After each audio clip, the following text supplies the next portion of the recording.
자, 그러면 이제 7차 비형 문제를 이제 강의를 해볼까 합니다. 자, 1번 문제 볼게요.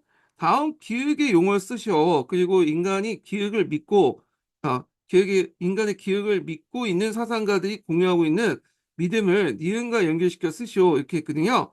자, 이 기억에 들어갈 용어는 뭐냐면, 이성이죠. 요번에 이제 시험 문제 나왔던 걸 한번 이제, 이성이 아니라 계몽이죠. 예, 여기 는 계몽이고, 이.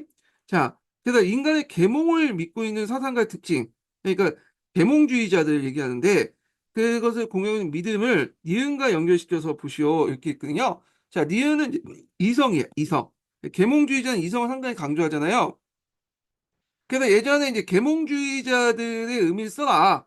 한번 예전에 시험문이 나왔던 건데, 요걸 이제 응용해갖고 한번 문제를 내봤습니다. 예. 올해 이제 문제에 나온 이성이라는 키워드를 바탕으로. 그래서 이제 계몽주의자들은 어떤 믿음을 갖고 있냐. 자, 인간의 이성은 신과 그것에 위한, 이성의 신과 그것에 위한 인류의 무한한 진보를 믿고 있다. 만약 인간이, 이성이 자연과 우주를 움직이고 있는 법칙을 인식하고, 그로써 자연을 인간에 유리하게 이용할 수 있다면, 인간의 이성은 인간과 사회를 움직이고 있는 기본 원리를 파악할 수 있고 이에 따라 이제 이걸 개혁하고 향상화시킬 수 있다.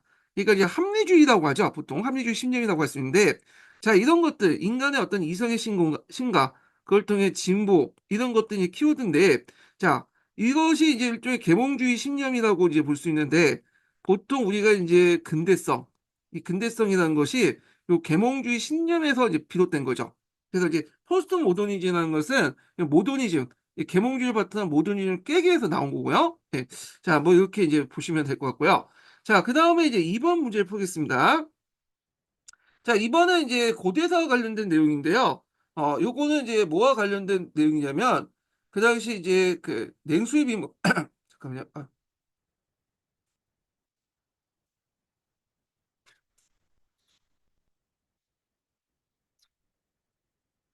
어, 어, 잠깐만요.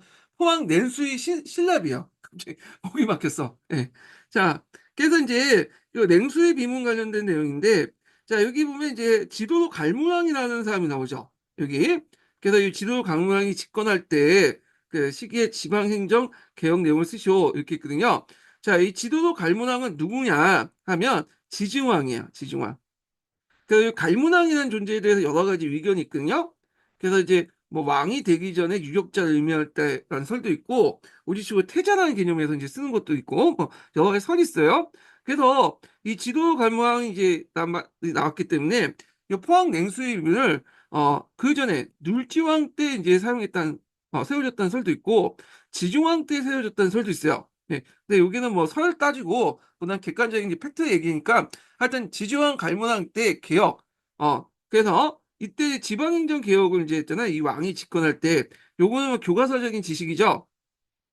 그래서 이제 뭐 주와 군을 이제 구획해서 지방간을 파견한 주군제를 실시했다. 그래서 이제 있고 주의 군사령관이 군주를 파견했고 지방에는 성, 촌에는 나두, 도사 등을 파견했다. 뭐 이런 내용. 지방행정기구. 그래서 예전에 거점 지배 방식에서 그 중국식 주연 지배 방식으로 바뀌었다. 이렇게 이제 보시면 되는데 물론 완벽하게 뭐 모든 그 주와 군에 파견한 건 아니에요. 뭐 군현에 파견한 건 아니죠. 그 밑에. 예.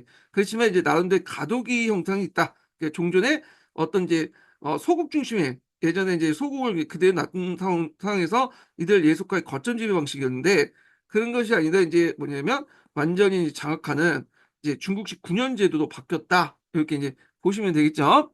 자, 그래서 이제 이 내용도 좀 기억을 해두시면 되고요. 우리 역사는 이제 지도 갈무랑 지중왕 관련된 내용이 있는데 지도는 이제 뭐냐면 지중왕 이름이고요. 갈문왕 같은 경우에는 이제 유력자 이렇게 이제 의미로 해석할 수 있죠. 자, 그래서 이제 요 내용을 파악을 해두시면 될 것 같습니다. 그 다음에 1차설 명칭은 앞에서 말한 것처럼 냉수리, 신라비 이렇게 보시면 돼요. 그래서 은근히 이제 고대사 문제할 때 비문 관련된 내용이 나오긴 하거든요. 예전엔 객관식 기출 문제 많이 나왔는데 최근에는 뭐 당향 적성비 외에는 별로 나온 것 같지 않아요? 예. 그래서 하여튼 언젠가 또 나올 수 있으니까 거기 이제 비문 관련된 내용도 좀 정리해 주시는 것도 좋을 것 같다. 이렇게 보시면 되겠습니다. 자, 3번은 이제 추론형 문제거든요. 이 추론형 문제는 예전에도 얘기했지만 뭐냐면 별다른 그 기출 근거는 없어요. 예. 그래서 제가 이제 답안을 이렇게 제시한 것도 뭐 교과서에 이제 뭐냐면 있는 교과서보다 기본서에 있는 내용은 제가 이렇게 그 근거에 따라서 이제 할 수 있지만 나머지 부분들은 그냥 제가 임의대로 작성하거나 아니면 이게 이제 교수학습 평가 지도안 자료인가 거기에 이제 있거든요. 거기에 있는 내용들 가지고 와갖고 제시했거든요. 그래서 요거는 그냥 연습 삼아 이제 풀어보시는 것도 좋을 것 같아요. 그냥 이런 문제가 나오면 이렇게 대처한다. 이렇게 이제 보시면 될 것 같고요. 자, 그러면 3번을 보겠습니다.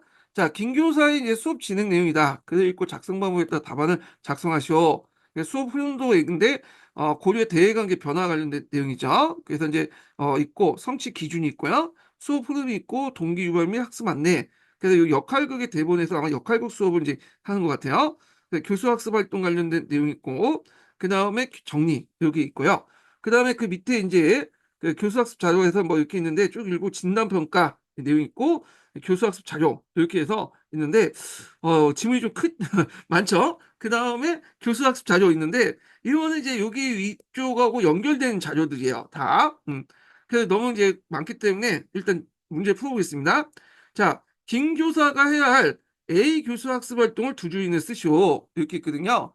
자, 여기 보면 이제 김 교사 A가 여기 있죠. 동기 유발 및 학습 안내에 이렇게 있는데 여기와 관련된 내용은 어디에서 추론하냐고 보면 이쪽에서 이제 추론을 해보시면 되겠죠. 여기 보면 A 교수 학습자 진도 평가 이렇게 있는데 그래서 대충 제가 이제 자료를 이제 여기다 답을 적어놨거든요. 근데 이제 참조해서만 이제 보시면 될 것 같고 자, 그 다음에 B를 보면 교수 지도 방법 역할극 대본 쓰기 해가지고 있거든요. 자, 요거는 이제 별도 추론 문제는 아니고요. 요거는 이제 그 녹색 책에 있는 내용을 적었어요. 그래서 녹색 책의 내용 보면 거기 보면 기존의 대본을 이용하지 말고 극화속 대본은 학생들이 직접 작성하게 한다. 유의점 관련된 내용은 있으니까 요건 암기해 주세요. 요거는 녹색 책에 있는 내용이야. 여기 녹색 책. 자, 그 다음에 이제 세 번째 질문이 뭐냐면 그 여기 보면 시자료를 보고 김 교사가 할 수 있는 발문 내용을 한 걸 쓰시오 이렇게 있거든요. 자, 여기 보면 이제 쭉 넘어가서 시자료가 있죠.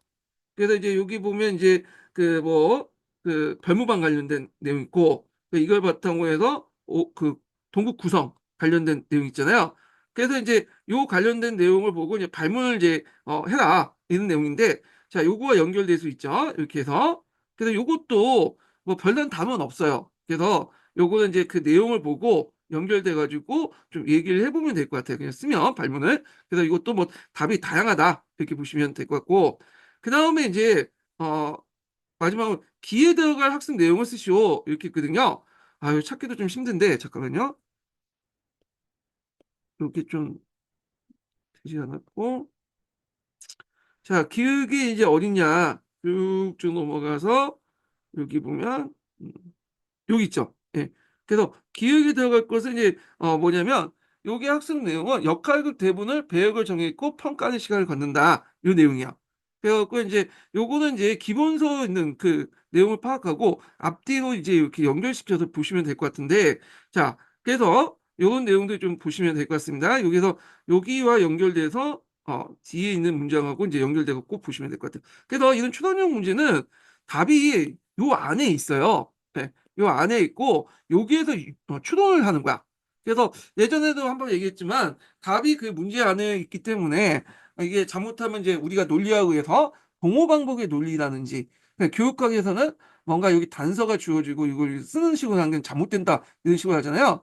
근데 이런 거는 역교론의 문제에서는 그냥 다 무시하세요. 요즘에 그 교수님들이 이런 식으로 문제를 내요. 20년 그 초등 과정 문제 나올 때 교수님들이 내는 방향을 제가 이제 최천 교사님한테 그 듣고 했거든요. 그래서 다 설명하고 했대요. 그래서 이런 방향 앞으로 낼 거다 했는데 이게 이제 이런 초능력 문제가 나오면 진짜 이거 쓰기가 예매해. 쓸 수는 있어. 뭔가 앞뒤로 망쳐가지고 쓸 수 있는데 정확한 답은 몰라요.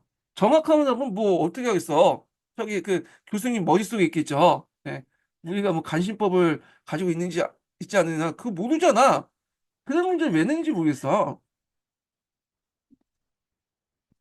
그냥 어쩔 수 없죠. 우리는 이제 약자니까 교수님이 내라고 하면 받아들이긴 해야 되는데 이게 좀 문제가 그래. 좀. 예. 그래서 있고 하여튼 불만하는 자들이 아니까 그냥 넘어갈게요. 자, 4번을 보겠습니다.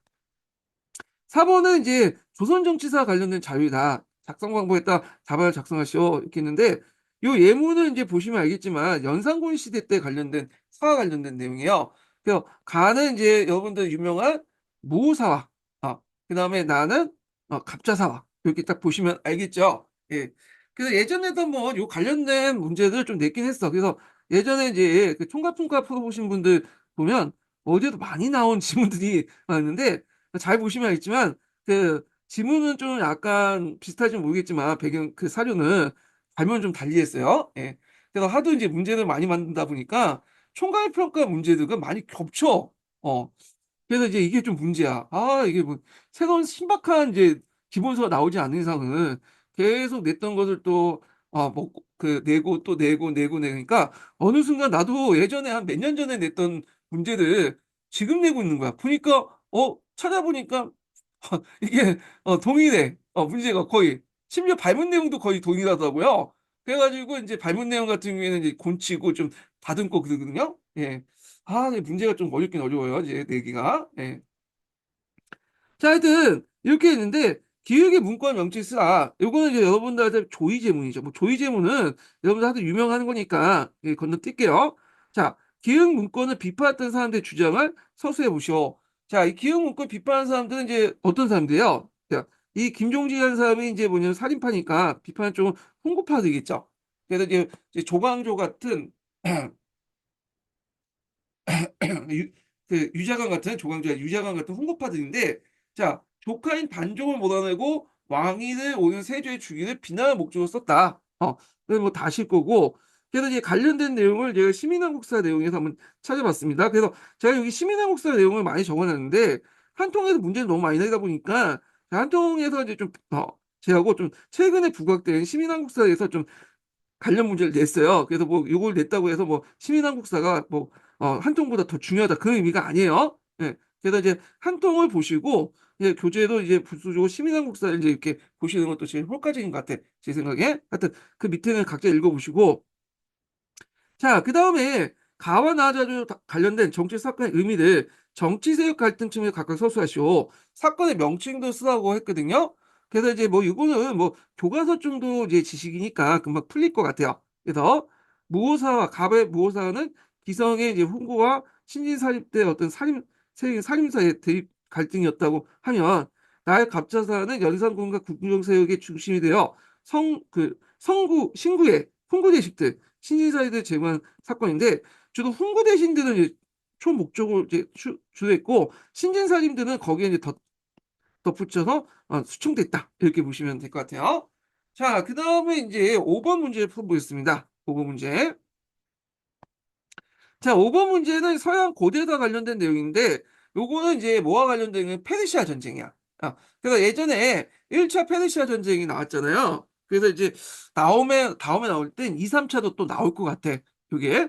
그래서 한번 후반 문제 내봤는데 자, 다음은 페르시아 전쟁에 관련된 자료이다. 작성 방법에 따라서 답안을 작성하시오.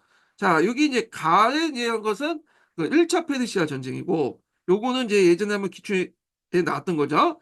그다음 이 같은 경우에는 이제 뭐와 관련된 내용이냐면 그때 이제 2차 페르시아 전쟁. 그다음에 다는 이제 뭐냐면 3차 페르시아 전쟁이야. 예. 이렇게 이제 있는데 자, 그러면 이제 관련된 내용을 보겠습니다. 기획의 배경 및 이유를 서술하시오. 그러니까 이제 여기는 이제 1차 페르시아 전쟁 관련된 내용인데 왜 일어났냐? 그 당시 이제 여기 소아시아 반도에 뭐가 있어? 이오니아 도시들이 있었죠. 예. 그중에 대표적인 도시는 밀레토스고 요게 이제 리디아를 점령한 페르시아 제국이 요 지역을 장악을 했어요. 그래서 이제 여기에 있었던 이제 그리스 도시국가들이 이거에 대해 이제 페르시아 전체에서 분노를 내갖고 들고 일어났고 그때 이제 아테네가 해군 배 12척을 파견해 도움을 줬어요. 그래서 그걸 이제 다리우스 1세가 가만히 안 두면 가만히 둬서는 안 되겠다 해갖고 이제 뭐냐면 파병을 했는데 이때 1차는 제대로 안 됐어. 왜냐면 가는 도중에 폭풍우가 일어났고 결국 물려났죠. 그래서 실제 전투는 2차 페르시아 전쟁 때부터 시작됐다고 보시면 돼요. 이때 이제 대표적인 마라톤 전투도 있었던 거죠. 자, 그 다음에 니은의 지명은 이제 마라톤이고요. 예. 그 다음에 가전쟁 당시, 그러니까 3차 페르시아 전쟁 당시 디귿의 동맹 명칭과 페르시아 왕을 각각 써오시오 이렇게 있는데 자 디귿의 동맹은 이제 뭘까요? 그거는 요거는 여러분들 좀 약간 헷갈릴 수 있지만 헬레네라는 동맹이 있어. 예, 못 들어봤죠? 예, 듣보잡인데 서총에 있는 내용이에요. 서총에 있는 내용. 그래서 요즘에 뭐 동맹 같은 것도 이제 나오기 때문에 한번 내봤고요. 서총에 있는 내용. 그 다음에 이제 이거는 이제 누가 주도를 했냐면 스파르타가 주도했어요. 스파르타가. 그 다음에 요때 페르시아 왕은 누구냐? 요때는 건 크센스 1세요. 그래서 그전에는 다리우스 1세인데 요 크센스 1세는 영하 300에도 나오죠. 아주 이제 흉폭한 왕으로 나오죠. 키는 되게 이따만게 큰데 요게 뭐 목걸이 뭐 해갖고 있고 피어싱도 하고 그런 왕으로 이제 묘사돼 있잖아요. 예, 아주 때려 죽일 왕도로 이렇게 묘사됐죠. 예, 좀 약간 서구 중심적인 어떤 세계관이 방영된 것 같아. 예. 자, 하여튼 헬레네 동맹 관련된 내용들에서 관련된 내용을 좀 보겠습니다. 읽어볼게요. 여기는 서청 관련된 내용에서 이제 따왔거든요, 제가. 자, 이때 이제 3차 페르시아 전쟁 중에 유명한 게 테르모필레 전투인데, 요 영화 300이 레오니다스 왕이 이제 나왔잖아요. 자, 하여튼, 요 테르모필레 전투에서 스파르타 주도의 헬레네 동맹군이 스파르타와 레오니다스 1세 왕의 지휘하에 페르시아군과 이제 격돌했는데, 스파르타 300명의 결사적인 방어 끝에 모두 전사했다. 원래 근데 스파르타 300명만 싸웠던 건 아니고, 그 옆에 이제 도시 동맹 국가들이 같이 싸웠어요. 그래서 이제 300명에 한 2,000명인가 3,000명 따라해갖고 싸웠는데 일단 중과부종을 패했다고 보시면 될 것 같습니다. 그래서 이제 페르시아 전쟁 관련된 내용을 한번 살펴봤고요. 뒤에 이제 내용 볼게요. 자, 6번 내용 볼게요. 자, 6번 내용은 이제 뭐와 관련된 내용이냐면 개념 관련된 내용이야. 보통 이제 역사 교육의 소재 중에 사실이 있고요. 그 다음에 개념이 있고, 그 다음에 일반화 있고, 이론이 있잖아요. 그 중에 개념하고 일반화가 시험 문제 많이 나오죠. 예. 그래서 이제 있고, 요 개념은 또 뭐와 연결되냐면, 개념학습하고 연결돼. 그래서 녹색지의 개념도 있고 개념학습 관련된 내용이 있거든요. 이게 그 개념이 이게 녹색 책이 있고 그냥 파란 책이 있는데 같이 보시면 될 것 같아요. 이 부분을. 예. 그래서 이제 요번에는 이제 요게 낸 거는 개념하고 개념학 가정이야. 이 개념학 가정은 예전에 12년인가 11년인가 2차 기출 문제에 나왔어요. 논술형 기출 문제 나왔고 요거는 파란 책에 이제 있는 내용이거든요. 그래서 요것도 한번 기출 예전에 나왔기 때문에 나올 가능성이 있기 때문에 한번 제가 예전에 냈던 문제 중에 그걸 선별해서 한번 내봤습니다. 여기 다시. 자, 여기 보면 내용 볼게요. 자, 여기 보면 밖에 수업일지 내용인데 수업일지 내용 있죠. 자, 세계사 교과서에 있는 죄송합니다.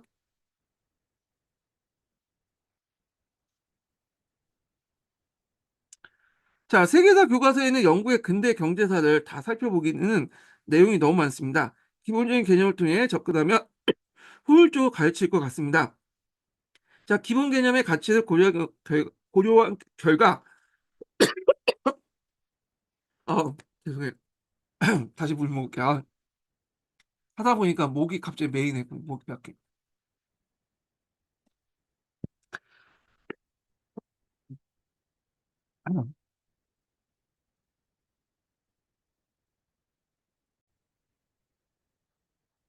자, 여기 보면 산업화 과정을 이제 보겠습니다. 자, 여기서 이제 제가 파란 책에 있는 내용들을 이제 적어놨어요. 그래서 그 예문을 이렇게 만들어 놓은 거거든요. 그래서 이제 파란 책에 보면 개념화 과정이 3단계로 내용이 있는데, 일단 역사적 상황에 대한 질문을 제기하고 함유된 개념의 잠재적 의미를 창출한다. 그 의미를 뒷받침할 수 있는 사례를 조사해서 개념을 상징하는 속성을 확인하고요. 그 다음에 이제 요게 들어갈 게 뭐냐라는 거죠. 이연에. 그래서 이제, 이때 개념의 의미를 좀 더, 명확하게 확대하기 위해서 외연을 확장했다고 보시면 돼요. 여기는 산업혁명 관련된 내용인데, 여기는 영국의 산업혁명이잖아요. 그러니까 외연을 확장해서 여기 보시면 뭐, 다른 나라의 산업혁명, 그 다음 프랑스 산업혁명, 그 다음 19세기 때 이제 독일의 그 산업혁명, 제2차 산업혁명도 그래서 영국의 산업혁명 외에도 외연을 확장하는 그 내용이 이제 들어가 있잖아요. 그러다 보니까 이제 여기에 보면 개념의 의미를 좀 더 명확히 하고 하기 위해서 유사하거나 새로운 사례에 해당 개념을 적용하는 의미를 재검토한다. 여기 이제 파란 책에 있는 내용이니까 그대로 이제 외워갖고 쓰시면 될 것 같고요. 자, 그러면 이제 또 문제 풀어볼게요. 자, 기획을 선정할 때 고려할 점을 써볼 것.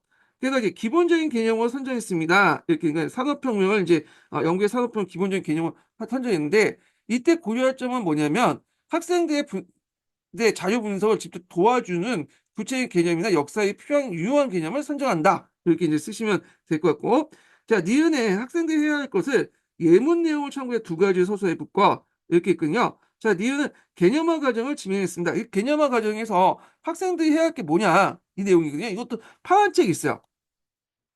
이것도 뭐 암기해 두셔야 될 것 같은데, 자, 개념의 속성을 기술하고 속성들 간의 관계를 발견하며 사례의 공통 요소를 분류한다는 거. 그 다음에 개념을 새로운 사례에 적용하여 기존 속성과 의미를 확인하거나 수정함으로써 개념을 보다 명확히 한다는 거. 이렇게 이제 해서 답안을 쓰시면 될 것 같습니다.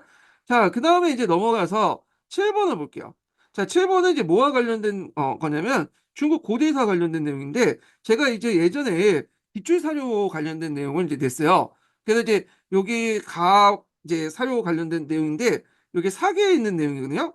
그래서 사계 이제 호모 황제인데 이거는 이제 어 한나라 무제와 관련된 내용이야.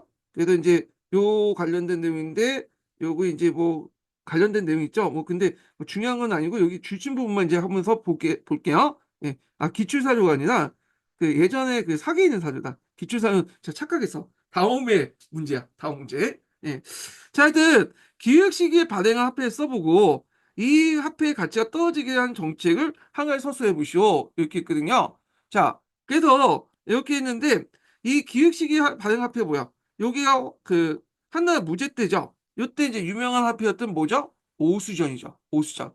근데 이 오수전이 좀 그때 당시에 가치를 하락시키는 정책이 있어요. 이건 또 잘 보시면 나와요. 제가 이제 그 동계에다 냈거든요. 한번 읽어보니까 이게 있더라고. 그래서 황벌을 벌금으로 배치했다.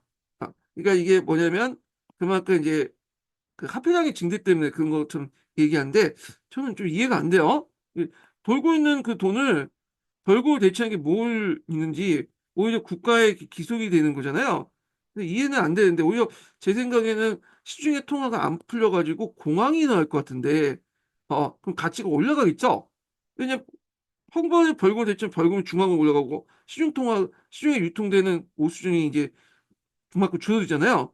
근데 잘 모르겠는데 어 동계는 적혀 있으니까 그냥 그렇게 넘어가고 그래서 헌금을 받고 자기를 매매했다. 그래서 이제 이거는 이제 뭐냐면 매장령인데 우리가 매장령 하면 그 당시 그 한나라 때 문제 때부터 시작된 거잖아요. 근데 실제로 그 후부터 이제 계속 여기 무죄 때까지도 이 매장령을 했나 봐요. 매장령이죠. 예. 그래서 헌금을 받고 자기를 매금했다. 요것도 이제 뭐 화폐 가치가 왜 떨어졌는지 잘 모르겠는데, 오히려 화폐가 그만큼 이제 중앙으로 예속화되면서, 시중통화장에서 그 오수전이 뭐냐면 가치가 올라갈 수밖에 없는데, 모르겠어. 이게 왜 여기 집었는지 모르겠는데, 일단은 동계에 있으니까, 네, 그렇게 넘어가요. 네. 그 다음에, 부호들에게 가치가 없는 높이를 떠가지고 이들 담보해서 헌금을 강요했다. 뭐 이렇게 했는데, 저도 이게 좀 이해가 안 되는 부분이 있긴 있는데 일단은 신동기에 있는 내용이야. 예. 그래서 그냥 썼어요. 예. 외워 두시는 게 좋겠다. 경제학적인 어떤 뭐 뭔가 좀 깊이 있는지 뭐 있겠죠. 예. 그게 넘어가고 자, 그 다음에 이제 여기 보면 디귿에 이제 들어갈 내용을 이제 정치사상을 쓰시오. 요거는 이제 예전에 한번 기출에 자주 나왔던 항로수이죠. 항로술. 네. 두태우 나오면 항로수는 이제 신봉가를 보시면 될 것 같습니다. 그래서 이제 이렇게 있고, 그래서 이제 이런 아, 정치사가 있고, 니은 내용이 무엇인지 이건 해야겠네요. 니은은 이제 주상이 육아의 학술을 좋아하며 어질고 유능한 헌량들을 초빙하자 조간 왕상 등이 문학적 능력을 공정이 되어 옛날부터 성 남쪽에 명당을 세워 제후대 조회받는 데 논의했다. 요걸 이제 뭐라고 하냐? 이걸 대책이라고 해요. 대책. 예. 그래서 이런 것들 대책을 했다. 대책 관련된 내용을 이제 좀 보겠습니다. 13번. 자, 여기 보면 무제는 즉위초에 환란과 문학에 뛰어난 선비들 소지가 유가족 어떤 소양을 가지고 있는 사람들을 소집해서 정치 한 번을 논의했는데 이를 대책이라 했다. 이 대책을 마련한 동준서는 유교의 춘추학을 전공하여 음양오행서에 이용한 청인상설 내세워 황제의 정치적 통치는 물론이고 인간 윤리의 중심에 청인상설 갖다 놓았다. 청인상설 문제는 다음 해에 문제가 나와요. 요거는 예, 약간 스포일 수 있지만 다음에 이제 그건 문제 냈고요. 자, 그래서 뭐 항로술, 청인상설 주장하죠. 중요하죠. 자주 나왔던 문제니까 좀 기억을 해두시면 될 것 같습니다. 자, 그 다음에 미국사 관련된 내용을 이제 풀어볼게요. 잠깐만요. 자, 8번을 보면 다음은 미국의 남북전쟁과 관련된 내용이다. 자, 작성 방법에 따라서 답안을 작성하시오. 이렇게 했거든요. 자, 요거는 이제, 링컨이, 아이고, 이거 왜 이래. 자, 링컨의 1차 대통령 취임 연설인데, 요 관련되었고 예전에 한번 시험 문제 나왔어요. 요거, 이제 나왔고, 그 다음에 이제 노예방령 관련된 내용이죠. 남북전쟁 때. 이 노예방령도 예전에 한번 시험 문제 나왔어요. 네, 이렇게 보시면 되고, 자, 기억에 들어갈 정당을 쓰시오. 요것도 예전에 한번 기출문제 잘 풀어보신 분은 쓸 수 있어. 자, 링컨이 어떤 출신이죠? 공화당이죠. 공화당. 그래서 공화당, 그래서 공화당은 원래 노예 해방을 목적으로, 노예 판매를 금지를 목적으로 만든 당이야. 예. 그래서 이제 지금은 상당히 보수당으로서 있고, 트럼프 공화당 해가지고 링컨하고 안 맞죠, 이미지가. 예. 근데 예전에 공화당은 민주당보다 훨씬 더 진보적이었어요. 그래서 지지 세력들도 이제 보면 북부였고, 주로 또 뭐냐면 진보적 지식인층, 그리고 흑인들의 지지를 받았던 정당이었거든요. 지금은 완전히 바뀌었죠. 그걸 이제 민주당이 이제 이렇게 해갖고 있는데 이건 1960년대 전후로 해갖고 이제 바뀐 거고요. 자, 하여튼 공화당 관련된 내용이고, 자, 니은은 가당시의 연방 유지와 노예제 폐지에 관한 인식을 가자료에 고려해서 서술할 것 이렇게 있는데, 자, 여기 보면 그 니은이 누구야? 전우니까 이제 링컨이죠. 링컨이 연방 유지하고 이제 노예제 폐지에 관한 인식 중에 어디를 더 초점했냐면 연방 유지에 초점했어. 그래서 노예제 폐지도 있잖아. 노예제 폐지 신념도 가지고 있는 연방주의자야. 이 사람. 그러니까 연방을 유지하기 위해서는 노예제를 계속 유지할 수 있다는 입장이에요. 예. 그래서 이제 이런 것도 이제 그 뭐냐면 여기 취임 연설에 들어가 있는데 나중에 뭐 그게 링컨 신념을 이제 뭐 무시해버리고 나중에 남부에서 이제 독립해 나가니까 이제는 이제 노예제를 폐지하고 해야지만 연방이 훨씬 더 이제 이게 남북전쟁을 빨리 끝내고 연방을 통일할 수 있다고 생각하니까 이제 노예 해방령을 내린 이유도 있어요. 예. 그래서 이 사람은 철저히 연방주의자다. 그 요 관련된 내용은 예전 08년 기출문제 역교동 관련돼 갖고 한번 보관인가 사비인가 그 물어볼 때 같이 이제 서양사 관련된 지식을 이제 연결시켜서 그 나왔고 서양사 강좌에도 있더라고요. 한번 좀 볼게요. 자, 여기 그 링컨은 노예제 어 그 뭐냐면 폐지보다는 노예제도 못하네요. 폐지보다는 연방 통합의 우선 가치를 인식했다. 네, 이 내용이 이제 예전에 나왔던 보관 사백 관련된 역교동 문제가 연결돼서 한번 나왔는데 한번 보겠습니다. 자, 링컨은 노예제 폐지보단 연방 통합을 최우선으로 인식했고 노예제를 악도로 보는 견해와 흑인들에게 정치 사회적 평등이 부여되면 안 된다는 관점, 그 감정 등 상반된 두 가지 관점의 간과를 메우고 조화의 필요성을 선진하는 데 타고난 연락을 발휘했다. 그래서 이제 남부의 더글라스 판사에게 너가 이제 그 연방제를 계속 유지하면 노예제도 이제 좋다. 노예제도 훌륭하다. 뭐 이런 식으로 우리가 생각하는 링컨의 모습과 다른 모습을 보이는데, 자, 그래서 링컨은 이런 그 두 가지 신념 중에 뭐냐면 연방제 유지가 제일 중요시 여겼다. 이렇게 이제 보시면 되겠습니다. 예. 요거 교과서도 어떤 교과서에도 그 한국 문제 한번 나왔더라고요. 요거 시험 문제 나올 거 가능성이 있어. 예. 자, 그래서 이제 다시 보고, 자, 그 다음에 이제 그 디귿의 선언 내용이 영국에 미친 영향을 쓰시오. 요게 이제 뭐냐면 미국의 노예 해방 선언이잖아요. 예.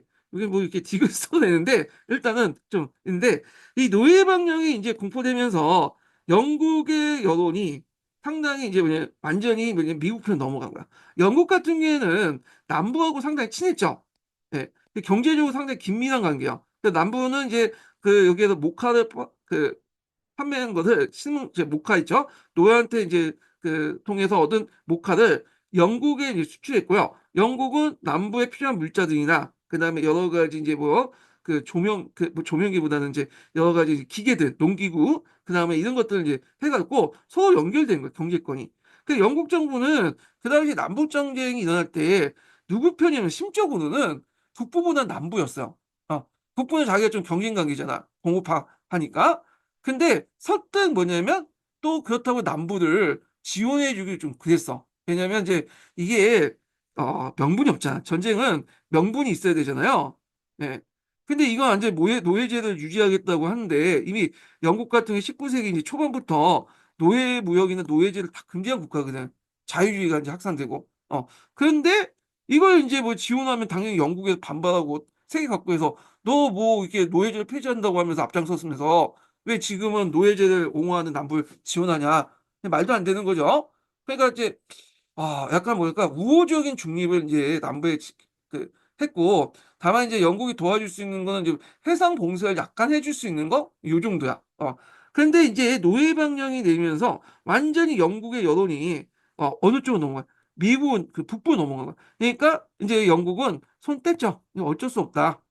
그래갖고 결국에 영국 여론에 영향을 미쳐 노예제도 옹호하는 남부를 승하지 못하겠다. 영국 정부가. 그래서 이제 이런 것들을 좀 보시면 돼요. 그래서 전쟁을 할 때는 명분이 상당히 중요해. 명분이.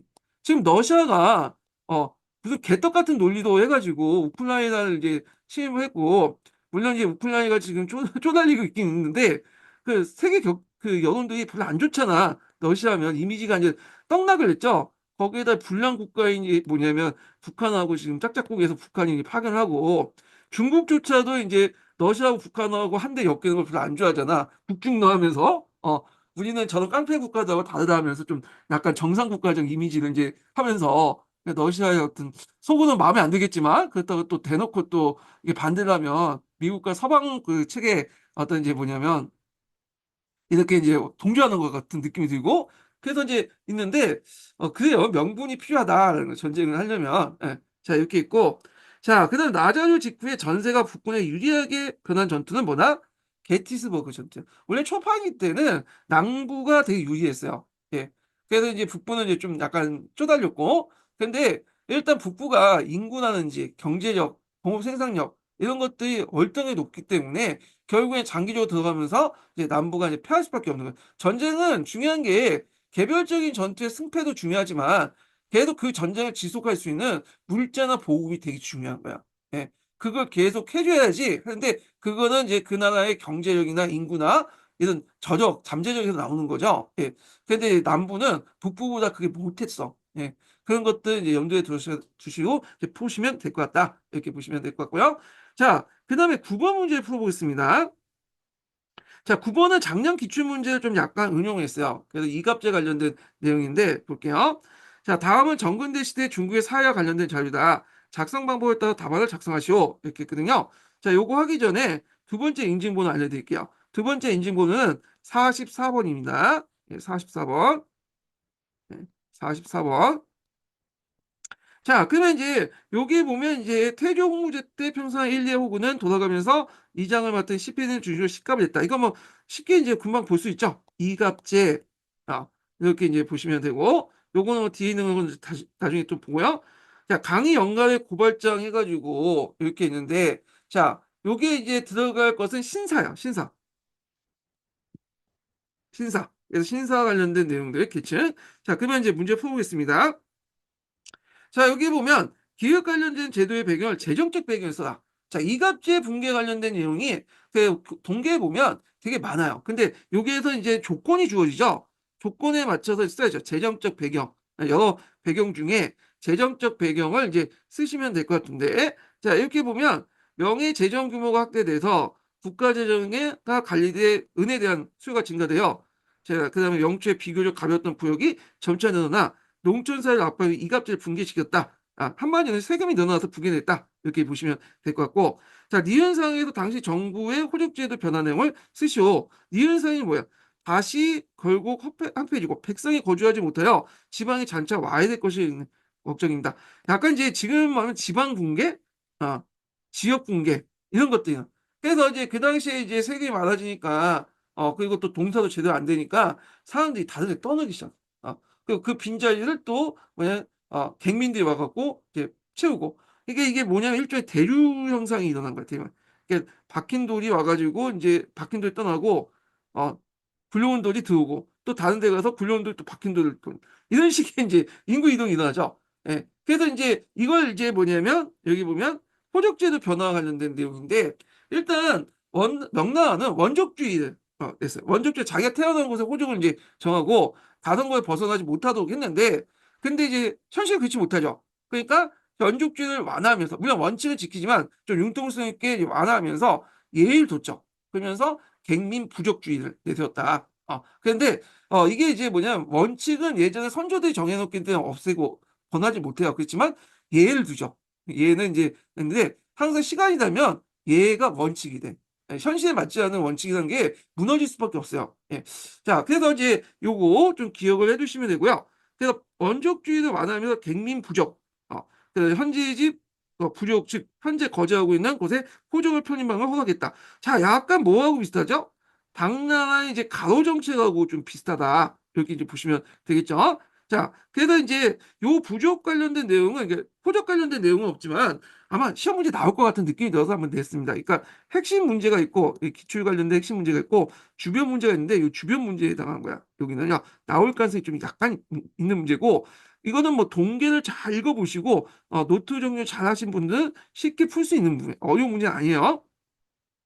그래서 이제 여기 보면 신동기에 있는 내용 한번 읽어볼게요. 자, 명조는 영락 영강까지 원족주의를 강력하게 지켰으나 선독 5년에 갱민의 기적을 허용하고 이 호적에 들어가는 걸 먹는 다른 곳에 이제 있으면 정통 초에는 다시 원족주의를 채택했다. 그러나 명중기 이후에 우수한 유민이 발생하게 되자 원족주의를 완화하면서 갱민 부족, 그러니까 현재지 부족, 즉 현재 거주하고 있는 곳에 호적을 편입하는 걸 허락했다. 그러나 이러한 정책은 원족 반환주의를 완전히 포기한 건 아니다. 앞에도 말했지만 중국의 왕조들은 우리나라 왕조도 마찬가지예요. 선조들이 지키는 원칙들은 자기 후대 왕들이 뭐냐면 침범할 수가 없어. 그러니까 원칙은 원칙대로 놔두고 다만 예를 둬갖고 거기에 각주를 다른 방식으로 이렇게 뭐냐면 융통성 있게 이제 하는데 실제로 예가 원칙이라고 보시면 돼요. 예. 그래서 이제 이렇게 보시면 될 것 같고 자 그래서 이제 이렇게 있고 그 다음에 이제 문제 풀어보겠습니다. 디귿의 계층을 써보고 이거 아까 향신 또는 신사라고 했죠. 예. 신사는 향신은 거기 이제 이 사람들이 이제 지방에 주로 거주하기 때문에 지방의 어떤 거주성을 강조할 때 쓰는 거고 이건 일본 학계에서 많이 쓰이는 용어더라고요. 예. 신사는 이제 뭐냐면 신과 사, 현직자와 그냥 학위 수요자를 합쳐놓은 거죠. 그래서 보통 교과서에서는 신사라는 용어를 많이 써요. 예. 그래서 하여튼 그 니은 제도 붕괴 이후 니은 제도 붕괴는 이제 앞에서 디귿계층이 가지고 있는 특권과 관련되어 스시오 이렇게 있는데 저 니은 제도가 아니라 어, 이게 좀 오타네요. 예. 니은 제도가 아니라 갑자기 보니까 기획제도죠, 기획제도. 예. 니은 제도가 아니라 기획제도요. 볼주세요. 읽다가 제가 이게 좋은 차 이게 급하게 짧은 시간에 만들다 보니까 오타 오기도 많고 봐줄 사람도 없고 그래요. 그래갖고 특히 이제 많이 오기가 발생되는 게 뭐냐면 요 표시 부분이 있어. 그래서 이렇게 해서 문제를 제가 다 사도를 다 치거든요. 치고 나서 이렇게 이제 요거와 연결돼서 문제를 내는데 작성 방법할 때 이제 요걸 좀 보면서 하는 것들인데 좀 약간 요걸 보고 요거 밑에 적고 요걸 보고 밑에 적으니까 이게 안 맞는 부분이 있더라고. 가끔씩 이제 실수를 내. 예. 그래갖고 요거는 이제 알아서 이제 못하다 좀 이렇게 했고 이게 다 수정해서 올릴 거예요. 하여튼 이제 요 기획이에요. 그러니까 이갑제 붕괴 이유를 디귿계층이 가지고 있는 특권 관련된 기술. 이갑제 붕괴 이유가 여러 가지가 있는데 신사계층들이 가지고 있는 거. 측면에서 특권. 신사계층들 그다음에 뭘 가지고 있냐면 우면 요역의 특권이 있어요. 그래서 우면 요역이란 뭐냐 하면 그 요역을 면제받거나 우대한다는 거야. 우대 면제받는 거야. 어떤 분은 이게 지세대 면제받는다. 이렇게 한 오해하신 분들인데 지세 면제가 아니에요. 지세 면제하면 이건 이제 신사들이 땅을 상당수 갖고 있는데 지세 면제하면 어떻게 해요? 국가 재정을 이제 유지할 수 없겠죠. 그래서 요역 면제 이렇게 보시면 돼요. 그래서 이제 이런 이제 신사 특권을 누리고 있었던 그러니까 신사계층 우면 요역의 특권을 갖고 있기 때문에 농촌의 비특권 지주나 소농민들은 자기 부담 외에 이들의 우면 요역 이들 세상에 공짜 없다고 이거는 누군가 맡아야 되잖아. 그러니까 여기에 이제 소농민들이 이제 뭐냐면 여기까지도 이제 부담을 짊어지게 되는 문제점이 있다. 엄밀히 말하면 이제 여기 이제 역은 두 개가 있어. 하나가 이갑호가 있고 이갑호가 있고 자벽이 있거든요. 그래서 이갑제에 있던 이갑호는 엄밀히 신사도 해야 돼.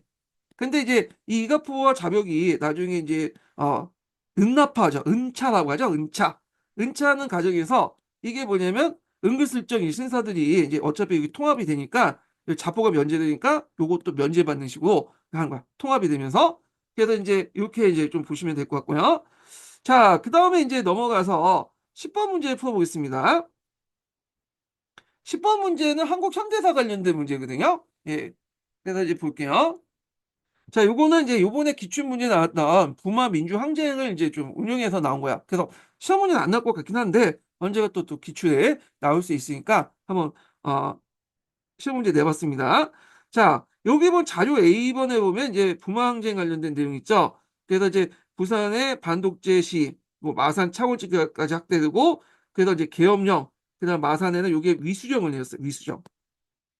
위수정이라는 건 뭐냐면 여기 이제 그 군부대나 그다음에 국가 주요 이제 기구도 있죠. 간청들. 요걸 군대가 이제 뭐냐 포위하는 그러니까 포위하보다는 포위하는 지키는 것이 위수정이야. 위수정. 근데 위수정은 계엄령보다 좀 낮은 단계로서 대통령령으로 내릴 수 있어요. 예. 그래서 이 계엄령 같은 경우에는 좀 정치 부담이 커요. 이럴 경우에는 추후에 이제 뭐냐면 또 국회에 가서 또 뭐냐 추인도 받아야 되고 그렇기 때문에 그 역대 이제 특히 그 박정희 대통령 같은 경우 계엄령 내지만 위수령도 이제 즐겨 내렸거든요. 위수령 같은 경우에는 그냥 대통령령으로 쉽게 낼 수 있고 그다음에 후에 이제 뭐 그 정부 국회 뭐 비준도 받을 필요도 없고 그렇기 때문에 이제 이렇게 그 위수령을 많이 내렸다. 근데 이게 위수령이 이제 뭐냐면 약간 이게 악용이 된 거죠. 예. 그러니까 나중에 이게 몇 년도인가 저 정확히 기억 못하는 1990년대인가 2000년대인가 하여튼 이제 이게 폐지돼야 돼. 예. 지금 이수령 없어요. 그거는. 자, 그래서 이제 이렇게 있고, 그러면 이제 요거는 요번에 이제 시험 문제 나왔던 사료죠. 그래서 이제 부산대학교에서 이제 김영삼이 이제 국회에서 제명되니까 그거에 대해서 반발해갖고 했고, 이런 것 때문에 이걸 계기로 해서 부마 민주항쟁이 일어났잖아요. 자, 그러면 이제 내용을 보겠습니다. 자료 A와 자료 B, 이거 부마 사태, 부마 민주화 항쟁이 일어난 정책 배경과 경제 배경을 니은과 니은에 관련해서 각각 쓰시오. 이렇게 했거든요. 자, 그래서 모든 경제적 모순과 실정, 그래서 야당 파괴 운동 이렇게 있는데, 자, 요거는 이제 정치배에서는 모든 경제 정치 그 경제 모순과 실정인데, 이건 뭐냐면 2차 석유 파동 관련된 내용을 쓰시면 돼요. 그러니까 2차 석유 파동으로 경제 침체가 일어났다. 자, 2차 석유 파동이 1차 석유 파동보다 우리나라에 큰 타격을 받아요. 요 2차 석유 파동은 뭐 때문에 일어났잖아요. 이란의 호메이가 이제 뭐냐면 이란 혁명을 일으키면서 팔라비 왕조를 이제 뭐냐면 내쫓았잖아요. 그때 이제 이란이 그 당시 석유를 많이 생산했거든요. 그러면서 이제 뭐냐면 또 미국 기업들이 많이 졌어. 석유 회사들 있죠. 더치셀이라든지 뭐 유명한 회사들 다 쫓아내버렸어. 그리고 나서 석유값이 올라간 거야. 그래서 이제 이때 2차 석유 파동이 일어나니까 우리나라 큰 타격도 일어났던 건 뭐냐면 그때 우리나라가 이제 중화학공업이었어요. 근데 이제 경공업에서 중화학공업인데 중화학공업이니까 상대적으로 석유를 많이 쓰잖아요. 그러니까 타격이 1차 석유파동보다 훨씬 더 클 수밖에 없는 거죠. 그래서 이제 2차 석유파동을 겪고 나서 70년대 말에서 80년대 초까지 예전에는 뭐 영평균 뭐 10% 이상의 초고속 그 성장률을 보였던 우리나라 경제가 완전히 마이너스 경제로 이렇게 떨어지게 되죠. 예. 그래서 이런 배경이 있었다. 그러니까 아마 이제 학생들 입장 올 때는 이게 이제 뭐냐면 그는 경제의 모순, 아까 중화학공업에 몰두하는 석유를 많이 쓰게 되는 그런 그 모순과 이제 연결돼서 이제 보시면 되고 2차 석유파동 연결된 거고요. 그래서 요 문제를 이해하려면 그 당시에 뭐냐면 경제 구조나 정책 방향을 이해할 필요가 있어요. 근데 박정희가 이제 개인적으로 지금 보면 박정희의 경제 정책이 그 추세에 맞는 것 같아. 예. 우리가 지금 경공업만 계속 쭉 하다가는 중화학공업 무시하고 경공업만 했다가 우리가 솔직히 말해서 지금 뭐 3만 6천 달러 정도 된다고 하잖아요. GDP로. 그걸 누릴 수 없죠. 저쪽 태국이나 그냥 방글라데시 정도밖에 국가 안 될 거 아니야. 그런데 타고난 상태였는데 다만 이제 이 과정에서 이제 운이 나쁘게 2차 석유 파동에서 잠시 타격을 받았지만 장기적으로 볼 때는 올바른 관점이었다. 그 정책이었다고 저는 생각하고 있거든요. 자, 하여튼 뭐 이렇게 있고 니은과 관련되어 각각 서술하시오. 이렇게 야당 파괴 운동인데 자, 여기 정치적인 배경이죠. 잠깐만요. 요게 거꾸로 된 것 같아. 자, 일단 순서가 중요한 건 아닌데 약간 이제 배치상 이게 경제적 배경, 정치적 배경 이게 경제적 배경과 연결됐고 이게 정치적 배경인가 요걸 좀 고칠게요. 예, 답하고는 뭐 크게 지장 없는데 요게 요거하고 요게 연결되니까 예, 이게 배치가 좀 약간 매끄러운 것 같아요. 제 생각에는. 예. 자, 네, 수정할게요. 자, 그래서 이때 이제 그 정책 배경은 그 당시 이제 그 2차 석유 파동이 일어나면서 자, 그 당시 이제 대기업이 중심으로 파견받았죠. 그래서 이제 YH 무역이라고 이제 하는데 요 회사가 이제 그 당시 봉제나 의료 사업으로 되게 유명했던 그 일종의 대기업에 속했던 회사거든요. 이 회사가 파산이 돼. 그래서 사장이 그 월급 안 주고 빤스를 나게 돼요. 그러니까 이제 거기에 이제 YH 무역에 일어났던 노조들이 주로 여공들이죠. 이들이 돈을 못 받으니까 어디에 이제 몰려가기 전에 신민당사에 몰려들게 돼요. 그래서 이제 여기서 으쌰으쌰하고 있는데 그 당시 신민당은 이제 요청하지도 않은데 불구하고 경찰을 투입했죠. 정부가. 그래서 이제 이들 진압하는 과정에서 뭐 그 당시 이제 뭐 그 여공들에게 똥도 던지고 오물도 던지고 그 과정에서 이제 여공 한 명이 추락살 당하죠. 그러니까 이제 이거에 항의를 해갖고 이제 김영삼이 막 항의하니까 김영삼을 국회에서 제명을 시켜요. 그러니까 이제 이거에 열받은 이제 뭐죠 김영삼의 정치적 고향이 이제 그 당시 부산과 마산 일대잖아요. 그러니까 부산과 마산을 중심으로 해갖고 부마항쟁이 일어나기 시작한 거야. 그래서 이 부마항쟁이 이제 일어나니까 이제 정부가 위수정이나 계엄령 같은 걸 내리고 그 당시 이제 안가에서 이제 여자 끼고 이제 술 마셨던 박정희, 차지철 뭐 이런 사람들이 이제 그런 그 김정일 뭐 하여튼 그 사람들이 막 대립하면서 막 시위 사태도 일어나는 거잖아요. 예. 자, 그러면서 이제 뭐냐면 그 유신 체제가 종말을 깼죠.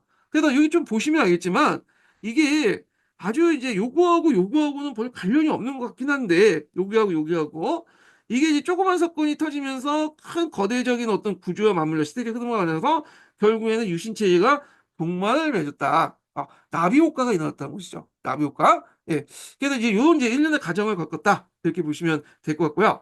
자, 그 다음에 기획의 용어미 이미 아까 이제 위수령이죠. 위수령은 이제 그 육군 부대가 특정 지역, 그래서 이제 자기 그 군부대나 특정 그 중요 시설들을 보호하기 위해서 경비 질서를 유지한 건데 이게 계엄령보다는 이제 쉽게 정치 부담이 적기 때문에 대통령령으로 또 쉽게 할 수 있기 때문에 뭐냐면 이렇게 좀 하고 국회 비준이 필요 없어요. 나중에 이제 뭐 계엄령 같은 경우에는 후에 국회 비준이 있고 이제 비판도 많이 받고 하는데 정치 부담이 낮기 때문에 위수령을 좀 많이 내겠고요. 그다음에 니은에 들어갈 사건 여기 보면 요게 이제 들어갈 게 이제 요번에 시 YH 무역 사건이죠. 예.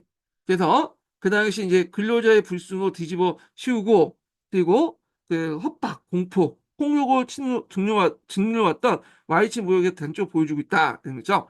그래서 이제 한번 요번에 사료와 관련된 내용을 한번 문제 냈고요. YH 무역 사건 관련된 내용을 제가 주에다가 16번을 갖다 이렇게 썼어요. 예. 그래서 여기 있거든요. 개정 한국사 동화인데 이거 한번 읽어보겠습니다. 예. 요거는 YH 무역 사건이 아니라 잠깐만 제가 이거 표시를 잘못했네.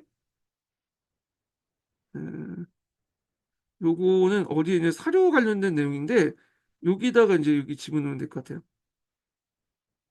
자료 A와 B인데 B 사료죠. 그래서 16번 여기다 옮기세요. 여기다 잘못 적어놨어. 주가 16번이야. 그래서 있고 제가 일단 읽어보겠습니다. 요게 이제 기출 사료와 관련된 내용이거든요. 요번에 24년도 기출 사료인데 한번 읽어보겠습니다.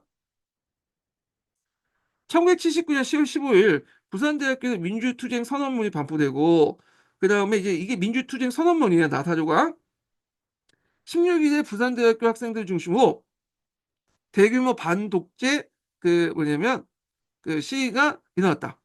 그래서 당시 이제 2차 석유 파동에 따른 경제 침체로 정부에 대한 불만이 높던 시민들도 시위에 적극 참여했다. 정부는 군대까지 동원하여 이를 막으려고 하였지만 시위는 더욱 격화되었고 마산과 창원 등지의 다른 지역까지 확산되었다. 이렇게 이제 보시면 되겠습니다. 자, 그 다음에 이제 넘어가서 11번 문제 볼게요. 역사 교과서. 응. 그래서 이제 역사 교과서도 예전에는 한번 기출에 좀 많이 나왔는데 요즘에는 별로 안 나오더라고요. 예전에 뭐 국정교과서 관련된 내용을 비판하는 내용들이 2000년대에 기출문이 많이 나왔거든요.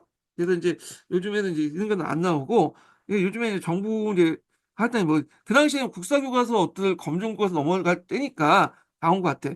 그렇지만 이제 안 나오더라도 뭐 교과서 역사 교과서의 어떤 제도 관련된 검증 제도 관련된 내용은 좀 나올 것 같긴 하거든요. 그래서 한번 문제를 내봤습니다. 예전에 나왔던 걸 제가 한번 또 가지고 왔는데 보면요. 자, 자료 A의 기획은 여기는 이제 여기는 교과서가 아니라 이제 그 교과서의 교재 종류가 관련된 내용이 있어요. 그래서 그때 교과서는 어디에 속하냐면 설명 교재에 속해요. 그래서 예전에 이제 교재 종류 한 네 가지가 있거든요. 그게 뭐 설명 교재, 경험 교재 그런 것들이 예전에 객관식 기출문에 나왔어요. 그래서 한번 역겨우는 그 녹색 책에 있으니까 찾아보시고요. 그래서 기획에 들어간 설명 교재야. 자, 설명 교재는 역사적 사실을 해석하여 개념적 논리적으로 설명한 교재이다. 역사 교사도 역사 교과서도 요 설명 교재에 속한다. 이 교과서 제도는 누가 교과서를 발행하고 교과서의 구성 요건이 무엇이며 어떻게 공급했는지 법률과 관행을 정한 절차에 따라서 했는데 이에 따라서 이제 그 교과서를 이제 국정, 네, 검정, 그 다음에 인정, 자유교과 네 가지로 이렇게 이렇게 나누죠. 이렇게. 예. 그래서 이제 이렇게 있다. 이렇게 보시면 되고요. 자, 그 다음에 자료 B를 보면요. 일단은 부족국가 성격 이게 중요한 건 아니고 이게 중요하죠. 3차 교육과정 고등학교 국성. 이때 이제 뭐냐면 3차 교육과정은 이제 교육과정에서 많이 나오죠. 이때 이제 특징이 뭐예요? 국정화됐죠. 그래서 예전에 1, 2차 때는 국정교과서도 있고 검정교과서도 있고 있어요. 우리 역사넷에 가보면 거기 이제 그 검정교과서, 국정교과서 그 내용이 있거든요. 예, 있고. 근데 3차 교육과정부터는 완전히 국정으로 바뀌죠. 국정. 이게 언제까지 가냐면 오리지널 7차 교육과정. 김대중 대통령 때까지 가요. 그러다가 이제 뒤에 이제 뭐 09년 개정부터는 검정으로 바뀌죠. 예. 그래서 이제 이렇게 있고 그래서 이제 이때는 이제 국정교과서죠. 국정교과서. 물론 중간에 뭐 일종 해가지고 했지만 일종도 의미해서 이제 국정이죠. 예. 그래서 이제 이렇게 있고 그다음에 15년 개정 교과서가 있는데 여기는 이제 당연히 여기 뭐겠어요? 검정이죠. 검정. 그래서 이제 여기 있고 자 그러면 기억에 들어갈 용어는 썼고 아까쯤에 있고 자 니은의 기준에 따라서 가와 나의 교과서 태도의 특징을 쓰시오 이렇게 했거든요. 자, 이거는 이제 교과서 구성 요건이 이제 꼭 공급과 병렬이 갖고 있는데 요 기준에 맞춰 갖고 이제 했는데 이건 녹색책에 있는 내용은 쓰시면 될 것 같은데요. 자, 보면 자, 일단 가는 국정제죠. 그래서 교과서 발행권이나 경고권이 국가나 국가기관. 그 국가기관은 이제 뭐냐면 저쪽 뭐야 갑자기 생각이 안 나는데 국사편찬위원회 그런 기관이죠.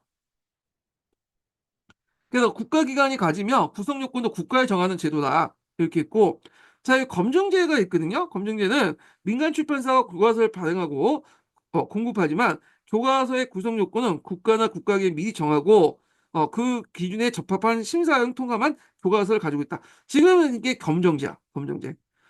그 검정보다 좀 느슨한 게 인정인데 인정제는 이제 뭐냐면 일단 교과서를 만들어놔요. 그리고 교과서 보고 정부가 그게 통과 이렇게 하는 거야. 검증은 요 미리 구성 요건에 있어요.